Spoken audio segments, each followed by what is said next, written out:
Glória ao nome de Jesus Cristo de Nazaré. Eu quero lhe cumprimentar com a paz e com o amor que excedem todo entendimento. Amém? Vamos continuar trabalhando no livro de Obadias. Mais um vídeo expondo o livro de Obadias, versículo por versículo.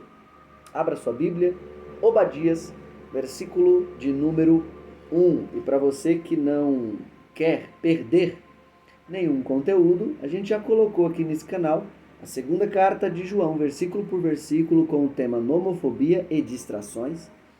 A terceira carta de João, versículo por versículo, com o tema fé. E agora estamos trabalhando o livro de Obadias, versículo por versículo. E o tema a gente fala mais pra frente, tá?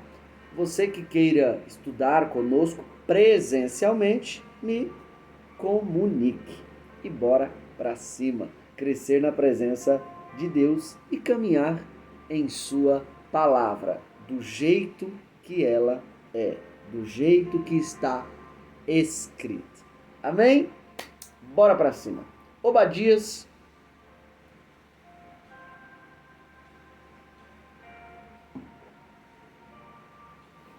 versículo de número 1. Está escrito assim: visão de Obadias. Assim diz o Senhor Jeová a respeito de Edom. Temos ouvido a pregação do Senhor, e foi enviado às nações um embaixador dizendo: levantai-vos e levantemo-nos contra ela para a guerra. Amém? No vídeo anterior, creio que nós trabalhamos sobre Edom, que automaticamente tem a mesma raiz e significado de Adão, tá bom? Que Adão é um homem vermelho, do barro vermelho. E Edom significa vermelho, tá? E nós trabalhamos também o fruto, que através desse fruto, dentro desse fruto, tinha um poder de decisão. Nós já trabalhamos no vídeo anterior. E o Deus a qual Edom adorava, ou os descendentes de Esaú adoravam, o principal Deus deles era o Deus Cos, ou Caos, ou Cosé. Tá bom? Se você quiser pesquisar aí o Deus que, o com acento circunflexo e S, Cos, ou Caos, que é Q-A-U-S, ou Cosé, que é o K-O-Z-E. Estou descrevendo caso você queira pesquisar, tá? O Deus dos Edomitas. Observe que Edom, Esaú e sua descendência, os Edomitas, eles tinham nascido em uma família crente, mas deixou de adorar o Deus verdadeiro por causa da decepção com o irmão e começou a adorar a deuses falsos. Não vou aplicar porque eu já falei isso aqui no vídeo anterior, tá? Nasceu numa família crente, por causa da decepção com o irmão, se desviou e foi adorar deuses falsos. E nós também trabalhamos a parte da negociação, porque Esaú ele fez uma negociação com Jacó. Por mais que você queira chamar Jacó de mentiroso, de um monte de coisa, que não é esse o significado do nome dele, o significado do nome Jacó é aquele que agarra, querendo ou não, aquele que agarra, aquele que não perde as oportunidades, aquele, enfim. E ali os dois fizeram a negociação, tá? E dentro dessa negociação, Esaú ele troca sua primogenitura por um guisado vermelho. Foi ruim para Esaú? Muito. Mas ele negociou, né? Então, se ele negociou, não tem o porquê estar reclamando. E nós também falamos no vídeo anterior sobre negociações erradas. Negociações em que não fica bom para ambas as partes. Existem negociações que uma das partes acaba se prejudicando e se prejudicando muito, não é pouco não. Essa foi uma. E você também tem que fazer negociações corretas.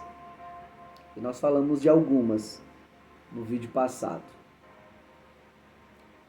Você acha uma negociação correta? Você não sabe quantos anos vai viver. Sua vida, o limite da sua vida é de 80, 100, 120 anos. Deus vem e te oferece uma eternidade.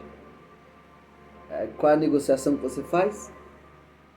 Muitos escolhem viver uma vida limitada, trocando por uma eternidade. Deus oferece a eternidade, mas a pessoa quer viver uma vida limitada. Lhe pergunto, isso é uma negociação correta? Pare e pense. Tá? E aí nós começamos a mensagem de hoje, que foi onde paramos.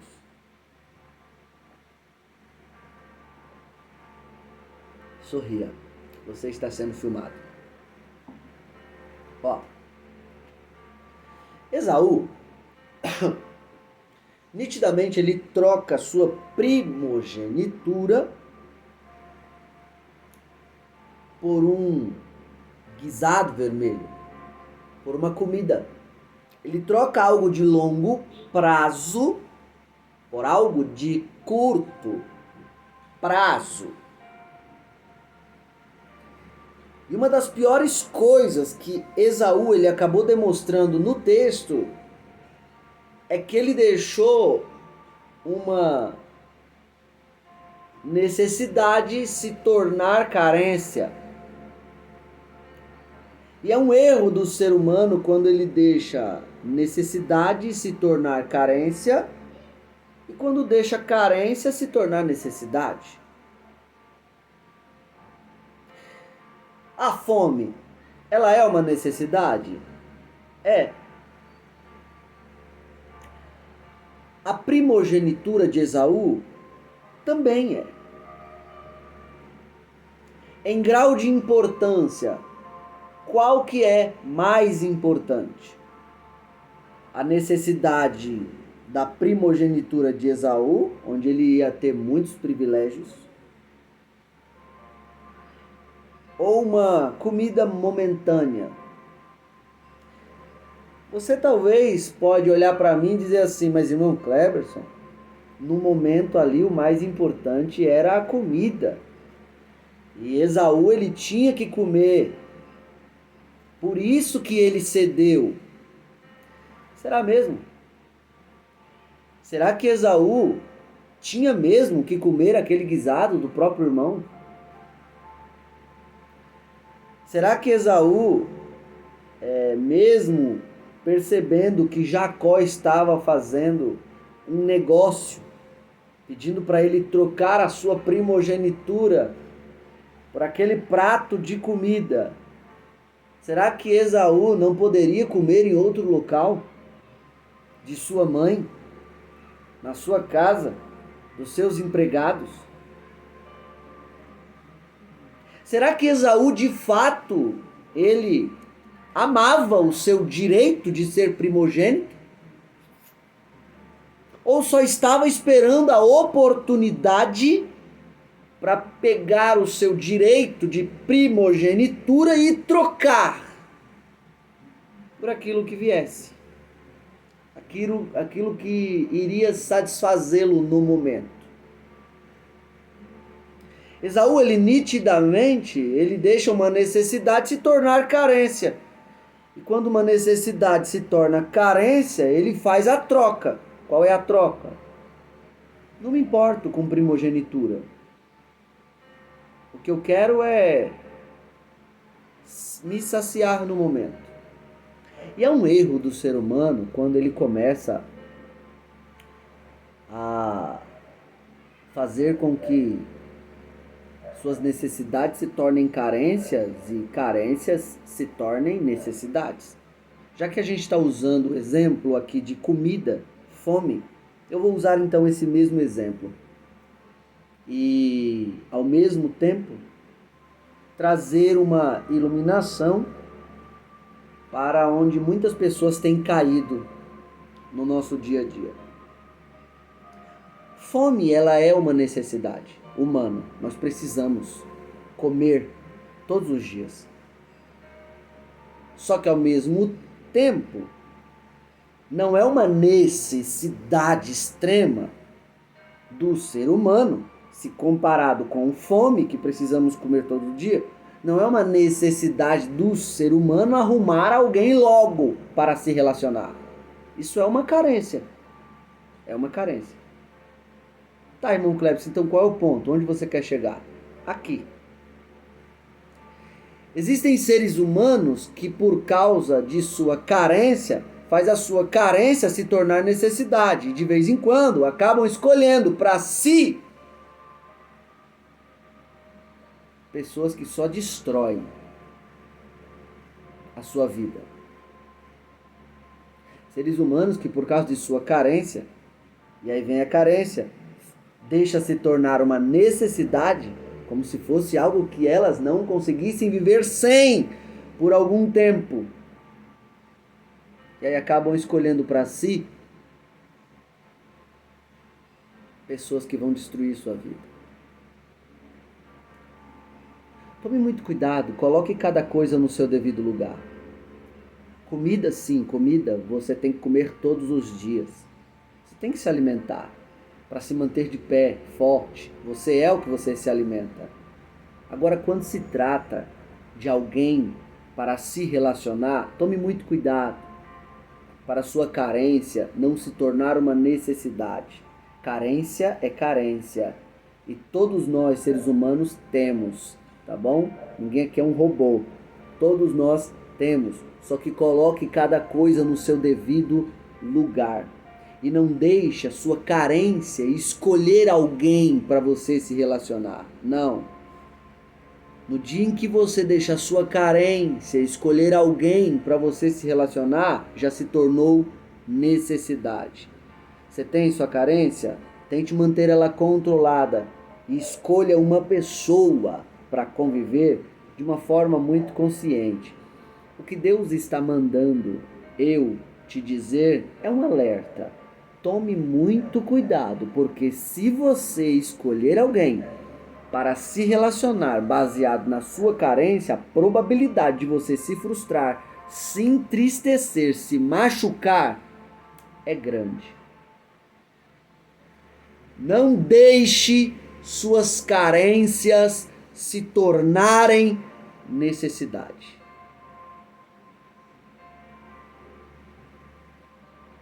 Não deixe. A probabilidade é gigante de você se frustrar e se entristecer. Vamos continuar. Versículo 1. Visão de Obadias, assim diz o Senhor Jeová a respeito de Edom. Temos, guarde essa palavra, tá? Temos ouvido a pregação do Senhor, e foi enviado às nações um embaixador, dizendo: levantai-vos e levantemo-nos contra ela para a guerra. Observe o texto.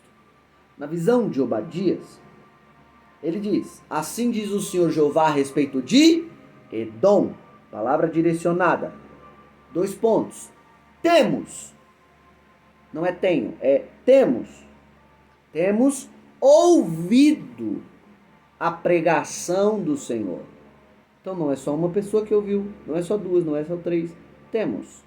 É muitas pessoas. Temos ouvido a pregação do Senhor. E olha como continua o texto. E foi enviado às nações um embaixador, dizendo, e o embaixador disse o quê? Levantai-vos e levantemo-nos contra ela para a guerra. Então, primeiro temos ouvido, foi enviado o embaixador diz, levantai-vos e levantemo-nos contra ela. Para quê? Para a guerra. Você consegue entender no texto que Edom, ele não foi avisado. E quando eu digo Edom, eu não estou dizendo uma pessoa apenas. Eu estou dizendo uma nação, muitas pessoas. Você consegue enxergar no texto que Edom, ele não foi avisado apenas uma vez, 2 vezes, 3 vezes, 4 vezes. Não, ele foi avisado diversas vezes. Edom, para de ferir seu irmão. Edom, muda seu jeito de pensar. Edom, muda seu jeito de agir. Edom, muda esses comportamentos. Edom, vai vir juízo para você. Repare bem que no texto, Edom foi avisado várias vezes, até que chegou o juízo.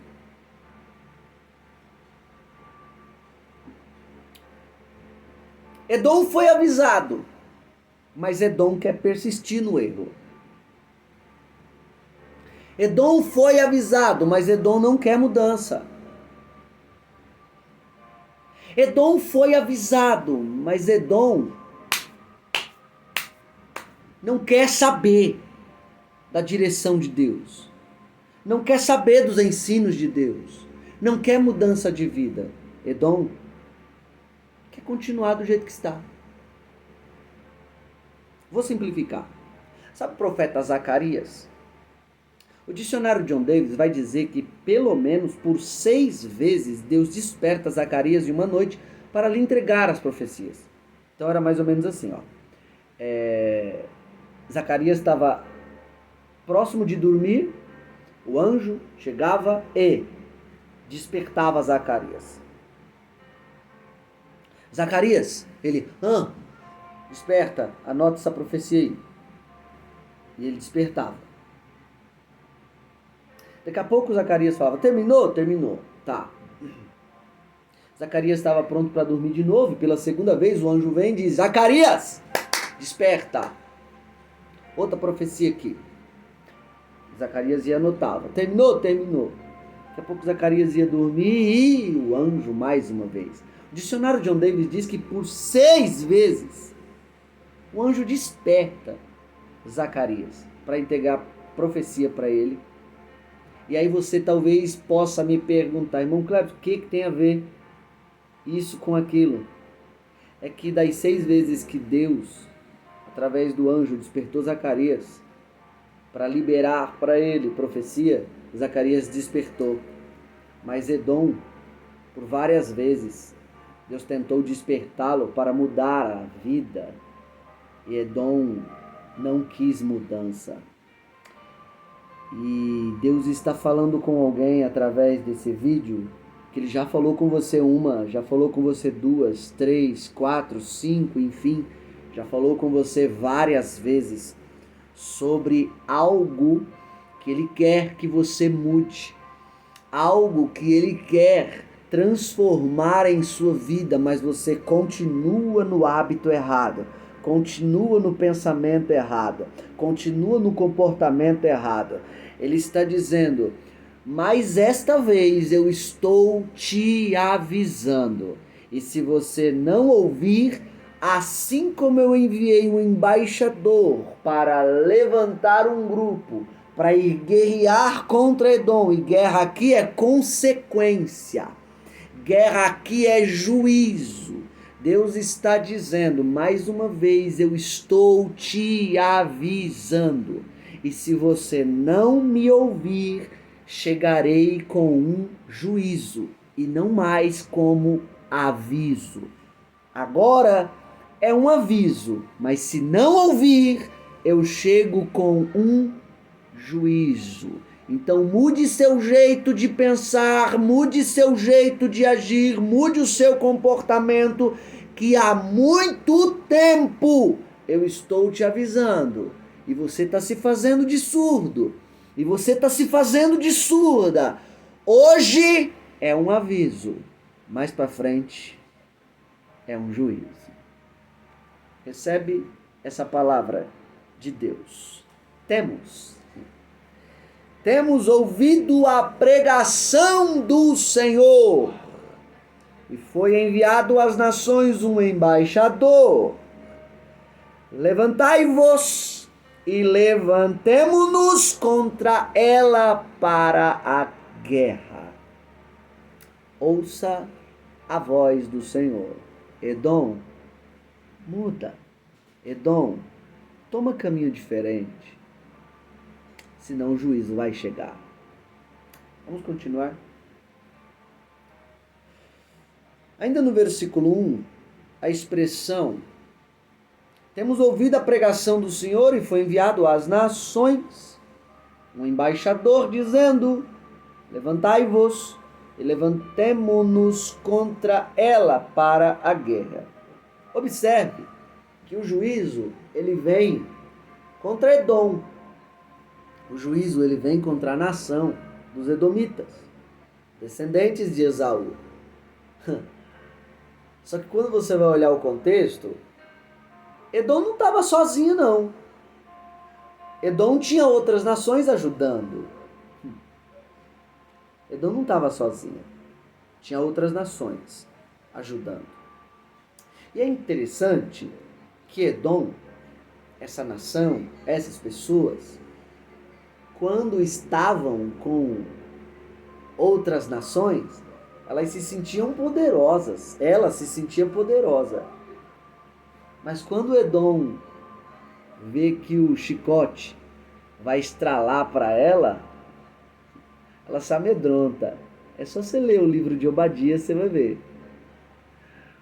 O próprio Deus dá um decreto. E o decreto é: os seus soldados mais poderosos, valentes e corajosos vão ficar apavorados, com medo. O juízo vai chegar em você. Então Edom com outras pessoas se sente poderosa. Edom com outras nações se sente magnífica. Mas Edom sozinha se sente amedrontada, apavorada, com medo. Você conhece alguém assim? Vou até tomar água.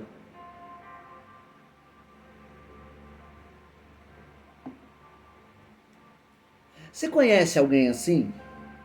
Que com outras pessoas ao lado, com um grupo, a pessoa é valente, ela fala, ela é poderosa, ela é um monte de coisa.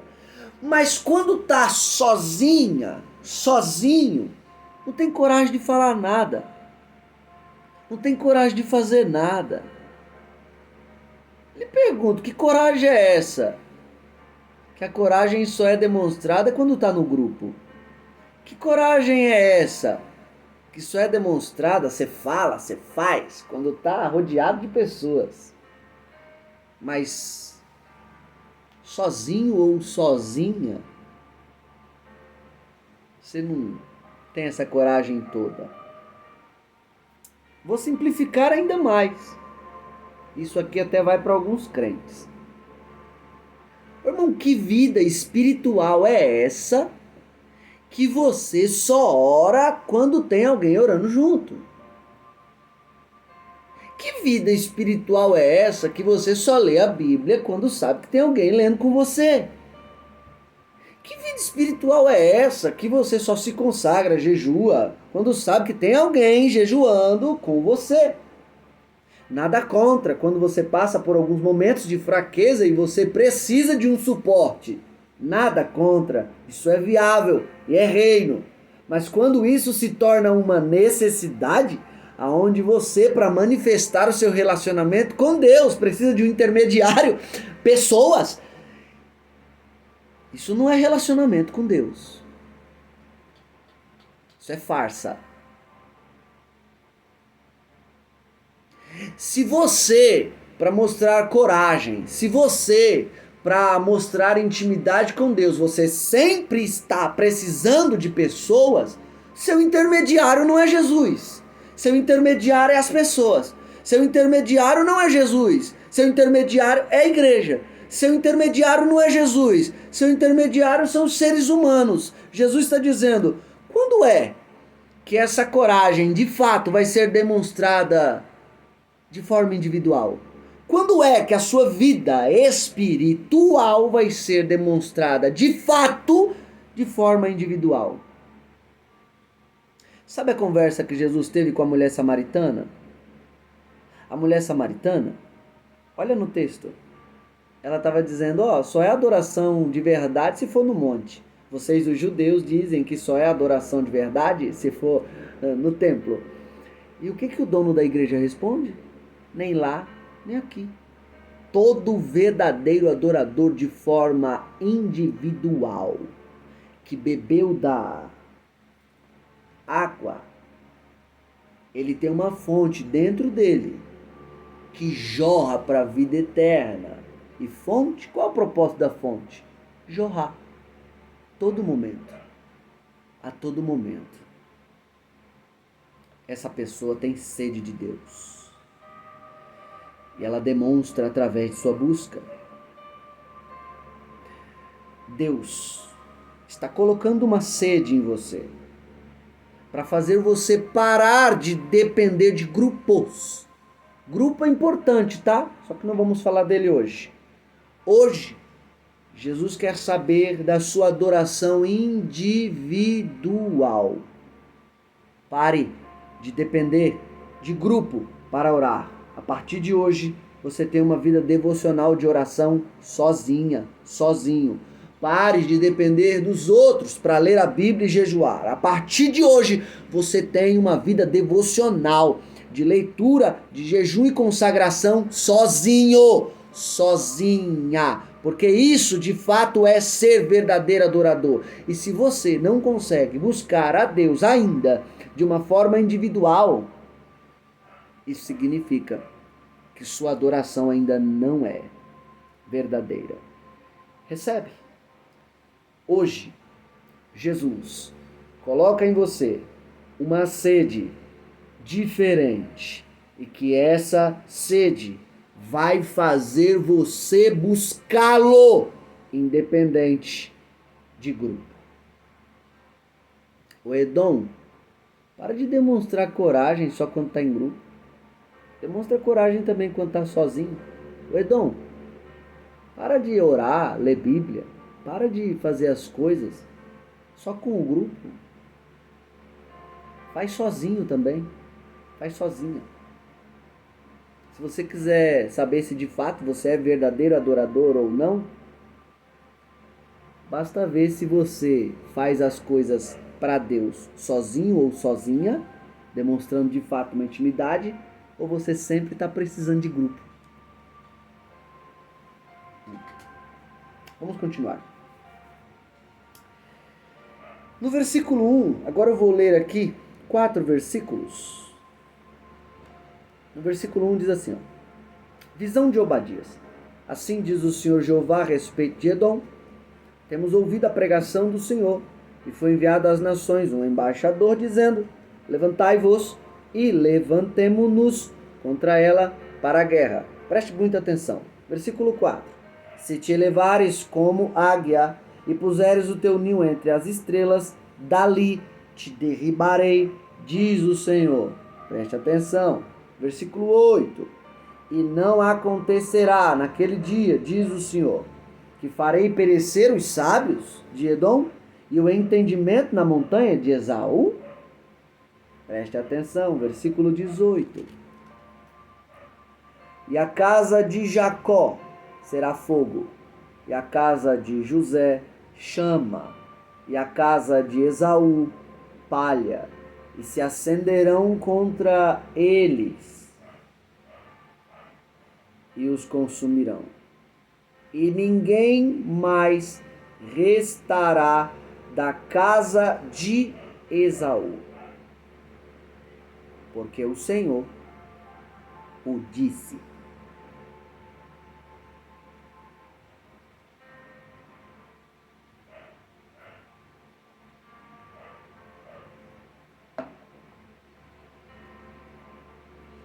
Percebeu que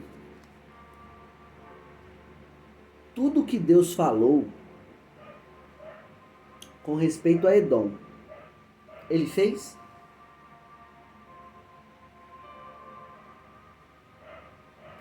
Tudo que Deus falou com respeito a Edom, ele fez. Porque o nosso Deus, ele é um ser que quando fala, ele faz.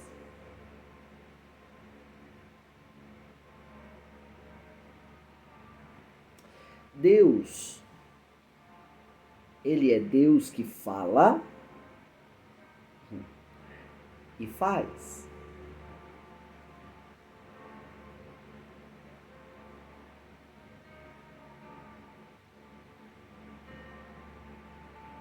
A gente tem que aprender com o nosso Deus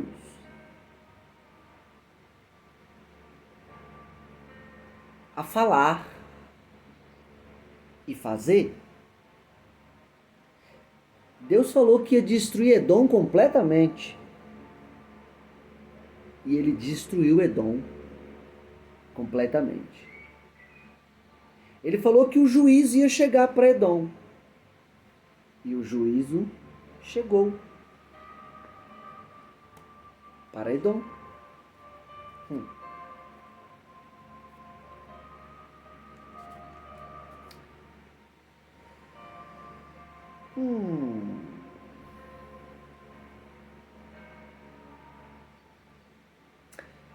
Deus, ele é um ser que quando fala, ele faz. E quando ele começa uma obra, se o ser humano estiver posicionado na sua vontade, ele sempre terminará essa obra. Só que o ser humano, de vez em quando, ele é uma benção. Ele fala muito, faz pouco.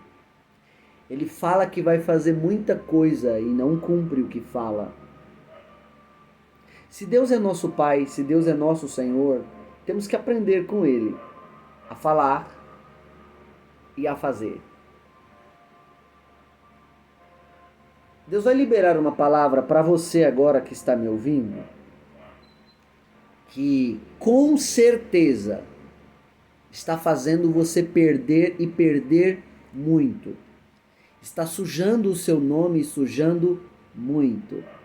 Está fazendo as suas palavras perderem credibilidade. E não é pouco, não. Todas as vezes que você falar que vai fazer algo e você não fazer, suas palavras estão perdendo credibilidade. Todas as vezes que você falar que vai fazer algo e não fazer, seu nome está sujando.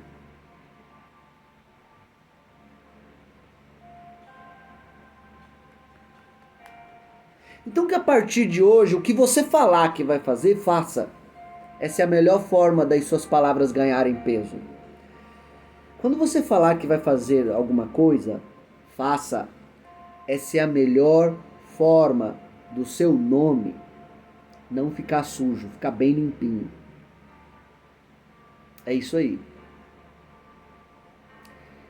E se você acha que eu estou falando besteira, pega na sua memória, no seu bairro, na sua casa, onde você quiser, as pessoas que você menos confia. Sabe quem são? São as pessoas de fato que falaram para você que iriam fazer algo e não fizeram. São as pessoas que de fato falaram para você que iriam fazer algo e até hoje você está esperando. Duas coisas acontecem, pelo menos, quando você não cumpre o que fala, quando você não faz o que fala. Primeiro, você suja seu nome. Segundo, suas palavras perdem credibilidade. Você sabe por que o nome do nosso Deus, do nosso Senhor Jesus Cristo,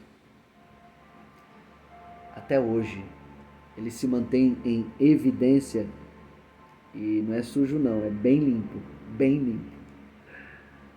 Porque Jesus, ele mesmo disse, pode passar céu, pode passar terra, mas o que eu falei, eu faço. Pega o exemplo. Eu sei que a gente é falho. Eu sei. Só que se esforça para pegar esse exemplo. Fale e faça. Seu nome vai limpar de novo. Suas palavras vão ganhar peso de novo. Posso liberar isso aqui para sua vida? Então recebe. A partir de hoje, você vai fazer o que você fala. Você vai completar aquilo que você iniciou. E a partir de hoje, Jesus vai limpar seu nome. E as suas palavras vão ter muito mais credibilidade. Assim como Deus, no versículo 1, versículo 4, 8 e 18, Ele fez o que Ele falou, que a partir de hoje você comece também a fazer o que você anda falando. Seu nome recebe, vai se limpar a partir de hoje e suas palavras vão ganhar credibilidade. Até aqui foi o versículo 1. Próximo vídeo já entraremos no versículo 2, versículo 2 e versículo 3. Amém? Bora pra cima, seja fonte, reserve um tempo com Deus no seu dia. E lembrando, é só ler o capítulo e eu te ajudo a entendê-lo versículo por versículo. Sorriso de crente. E Deus lhe bendiga.